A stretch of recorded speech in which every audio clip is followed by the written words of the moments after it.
كرامة الإنسان. الكرامة الإنسانية رحمة ونعمة ربانية ضمنها المولى سبحانه للبشر كافة، فيما احتكرها التطرف في جماعته. ضمنت الشريعة الكرامة من حيث الأصل لجميع بني آدم، فصانت بذلك حقوقهم وعدلت بينهم. وقد استخلف الله جنس الإنسان لعمارة الأرض، وصار الشرف بالإيمان يقوى ويضعف ويزيد وينقص، وقد يحرم الإنسان منه، وذلك كله بحسب صحة الإيمان وقوته في الوجدان والقول والعمل.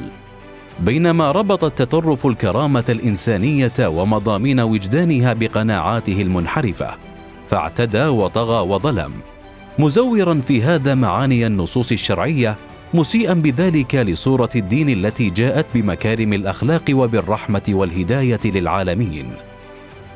رسخ الإسلام كرامة الإنسان، فالناس متساوون فيها من حيث الأصل، وقد جاءت الشريعة بالرحمة والمساواة العادلة ومكارم الأخلاق وغيرها من القيم الرفيعة، ولم تميز في قيمها الإنسانية المجردة أحدا عن أحد، لا لدين ولا عرق ولا غيره. وعندما يتم الإخلال بسمو هذه القيم العليا التي تمثل بدلالتها المجردة ركيزة أخلاقية في الإسلام، يكون الانحراف عن تعاليمه.